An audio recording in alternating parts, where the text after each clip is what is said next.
number 6 car, 629 points.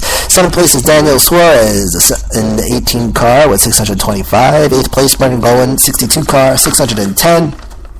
Brian Scott, 9th place, the number 2 car, 606 in points. And then 10th place, Ryan Reed in the 16 car, 565 points. From 11th to 15th in order, Jeremy Clemens, Dakota Armstrong, JJ E., Ross Chastain, and Ryan Sieg. 16th to 20th place, David Starr, Blake Koch, Cale Connolly, Landon Castle, and Eric McClure. Then 21st to 25th, Brendan Poole, Joey Gase, Harrison Rhodes, Ryan Blaney, and Peyton Sellers, 25th place, and he's with 238 points. Manufacturer standings for the NASCAR Xfinity Series as follows. First place, Ford with 888 points. Second place, Chevrolet, 862. Third place, Toyota, 858. And fourth is Dodge with 251. And that brings us to the trucks. NASCAR Camping World Truck Series driver standings, top 10 as follows. First place, Tyler Reddick in the 19 truck, 479 points, current leader. Second place, Matt Crafton, the 88 truck, 468 points. Third place, Eric Jones, the number 4 truck, 463. Johnny Sauter sits in 4th place, the 98 truck, 420 points. Cameron Haley, 5th place, the 13 truck, 391 points. John West Townley in 6th. The 05 truck with 387 points. 7th place, Daniel Hemrick in the 14 truck, 382 points. 8th place, Timothy Peters, the 17 truck, 380 points. 9th place, Spencer Gallagher, 23 truck, 366 points. And Ben Kennedy, he's in 10th place in the 11 truck, 362 points. From 11th to 15th place in order, Ray Black Jr., Tyler Young, Corbin Forrester, Justin Boston, and Jennifer Jo Cobb. 16th to 20th place in order, Brendan Jones, Mason Mingus, Storm Benning, Travis Kvapil, and John Hunter Nemechek. And then 21st to 25th place in order, Matt Tift, Jordan Anderson, Austin Theriot, Cole Custer, and Ryan Ellis. Manufacturer standings for the NASCAR Camping World Truck Series as follows. First place, Toyota, 548 points. Second place, Chevrolet, 502 points. Ford is in 3rd place, 496 points. And 4th place, Ram with 12. And that is the driver standings as of August 14th, 8:18 p.m. Eastern Time. Okay. So, got a little bit of NASCAR news. Of course, sad news, Buddy Baker, who passed away at age 74. We'll talk about that, and then we'll recap the schedule one more time for you. Stick around, because it's the final stretch segment. RP continues and wraps up next.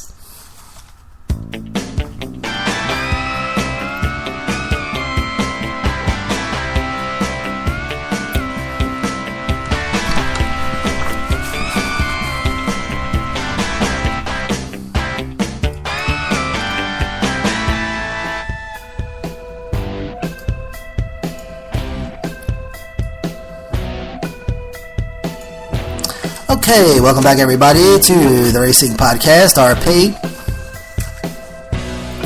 So,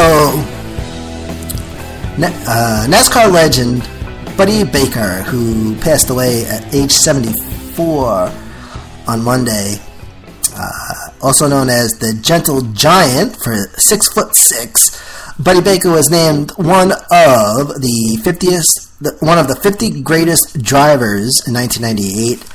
Buddy Baker also nominated to the NASCAR Hall of Fame. Buddy Baker also co-hosted a show known as The Late Shift on Sirius XM NASCAR Radio, and he left the position as co-host last month, and tell listeners that he had a huge tumor which is pretty serious, man. He also said, quote, "Do not shed a tear. Give me a smile when you say my name. I'm not saying goodbye. Just talk to you later." Then signs off. Buddy Baker also winner of the 1980 Daytona 500 in the 28 car, also known as the Gray Ghost, at 177.602 miles per hour. And then, of course, he was called the Gentle Giant, clocking in at 6'6". Source, NBCSN, and USA Today. 1970, Buddy Baker was the first to exceed 200 miles an hour. It was actually 200.447 miles per hour. And as mentioned, 1980, he won the Daytona 500, but he won 2 races at Daytona. One was the Daytona 500, but he won part of NASCAR's what they call the Big Four. So the Big Four: Daytona, Talladega, Darlington, and Charlotte. Okay, 4-time winner at Talladega, 2 times in 1975, also won in 1976 and 1980. 4-time winner at Charlotte, 1967, 1968, 72, and 73. And then 2-time winner at Darlington, 1970, 1971. And then Daytona, 1980, 1983, and of course 1980 was the Daytona 500. First driver to win the Big Four. And during his NASCAR career, he accrued 19 wins, and 17 of the 19 wins on major speedways, 5 finishes with 202 miles per hour, with 311 top 10 finishes out of 688 starts. 10th all-time ranking for pole positions, 40 pole positions, and all-time lap leader at Talladega with 1,099 laps led. And, so Great Ghost, and the reason they call it 28, and those that are new to NASCAR, 101 things that NASCAR fans should see or do before they die. You can get it on Google Play Books for those who are Android. I don't know where Apple guys go to get books, but you go on Google Play Books. I think it's like $10, $9.99 or something. But that which is an awesome book. And I finally finished it and started reading another one. And I think it's Mike Humbry who is the author. Let me see if I can get it. Yeah, Mike Humbry. It's a cool book. Like, you learn every little thing about NASCAR. But not only that. Yes, it's Mike Hembree, okay? Mike Hembree, Hembree. 100 things NASCAR fans should know and do before they die. Not only do you learn about NASCAR, but you learn about all the history of NASCAR, all the stories behind the drivers, all the intricate, and just the culture, and a lot of little things. So I definitely recommend it. And I don't recommend hardly anything, but I recommend this book. Okay, so there you go. All right, sorry about that. So the Great Ghost, which is the 28 car, earned that name because it was gray, but the 28 car would come up behind you, and as it was hard to see because the gray blended in with the track surface. Okay, and eventually NASCAR made Baker put what they call Dayflow stripes on the car, so the car could be spotted. Source: decadesofracing.net and NBCSN. So 311 top 10s, 202 top 5s, and earned $3,995,300. So, not bad for a continuous left turn, ladies and gentlemen. Okay? So one more. NASCAR may be getting the boot at Watkins Glen. The section of Watkins International Road Course known as the boot, which consists of turns 6, 7, 8, and 9. Turn 6 through 9. Now they make right turn after the outer loop. Okay, so they make a right turn after the outer loop. So the inner loop, okay, that's the turn where the Keselowski and Allmendinger Bethel missed the turn and they had to cut across to get down there. That's the inner loop. And then right after that is the outer loop, and that's turn 5. And they bypass the chute and boot area. Okay, so they bypass turn 6 through 9. It's the chute and the boot. And they go right to turn 10. Okay, now the chute is the area. Okay, now if they race. Okay, anyway, so they would keep going straight instead of making that turn. And the spot where they turn is turn. Okay, but so turn 6 is the chute, turn 7 is the toe, turn 8 is the heel, turn 9 is the boot.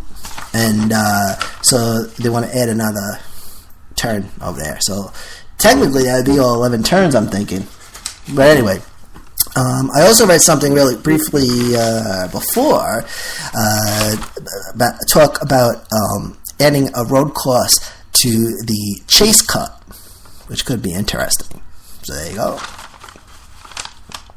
So one more time for you, ladies and gentlemen. We'll go over the schedule, and then it's a wrap. So good stuff. And when we get back, man, so this weekend is Michigan, next weekend Bristol, but then after that, let's see here. So Michigan is Sunday, August 16th, then August 22, Bristol, September 6th.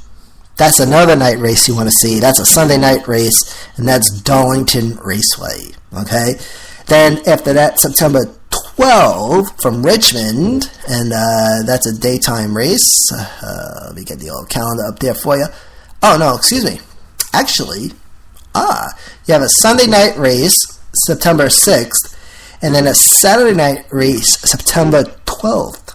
September 6th, Darlington, September 12th, Richmond, and that's going to be the last race of the regular season. And then September 20th starts the Sprint Cup Chase, NASCAR Sprint Cup Chase for the NASCAR Sprint Cup. That's what they're calling it. And September 20th at Chicagoland Speedway. Then New Hampshire, Dover, Charlotte. That's another night race as well, I believe. October 10th. And I actually missed that one last year because I had a family gathering to go to. That's the one with Tony Stewart backed his car to Bart Keselowski's car out of anger, I'm assuming. And then Kansas, October 16th. Okay, wait a minute. I did that. Excuse me, October 18th. And then Talladega, Martinsville, Texas, Phoenix, and Homestead. So you got 1, 2, 3 more night races ahead. Well, 4 night races if you count.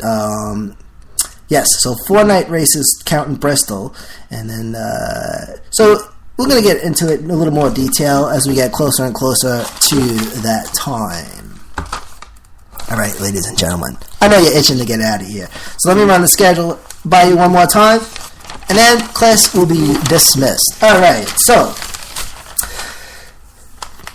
Okay, so the Michigan Michigan Speedway schedule as follows. All right, Saturday afternoon, this week's NASCAR Camping World Truck Series, Saturday, August 15th, once again at 1 o'clock p.m. Eastern Time, Fox Sports 1, MRN, the Careers for Veterans 200, presented by Cooper Standard, 100 laps scheduled. Then Saturday late afternoon is this week's Xfinity event, Saturday, August 15th at 3:30 p.m. Eastern, from Mid-Ohio, and that's on NBCSN and MRN, and that's the Nationwide Children's Hospital 200. And then Sunday afternoon is this weekend's Sprint Cup event, Sunday, August 16th at 2:30 p.m. Eastern Time, NBCSN and MRN. And that's the Pure Michigan 400, and that is with 200 laps scheduled. And now for the Bristol weekend schedule as follows: August 19th, 21st, and 22nd. Okay.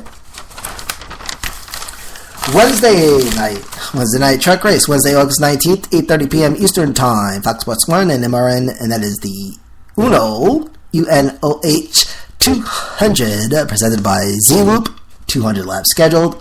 Friday, August 21st at 7:30 p.m. Eastern. That's the Bristol Xfinity event, 7:30 p.m. Eastern. Friday, August 21st, 7:30 p.m. Eastern on NBCSN and PRN, and that is the Food City 300 laps scheduled.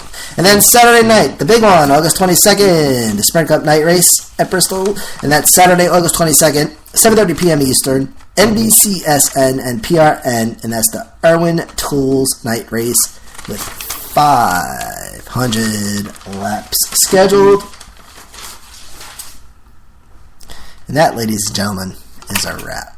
So, I got 44 minutes and 7 seconds in counting, so we're going to call it a wrap. So, I'll see you on the 27th. In the meantime, I would also like to invite you to check out a music station, Community Radio LI. It's available on the Live 365 app. And just search Community Radio LI. And LI is from Long Island, because from Long Island. Community Radio LI. We've got some rock and roll and some country music and a little bit of the blues. So go check that out and enjoy a little music. From the American Podcasting Center in New York, I'm your host, Manny A. Have a good one and stay out of trouble. And this has been the Racing Podcast.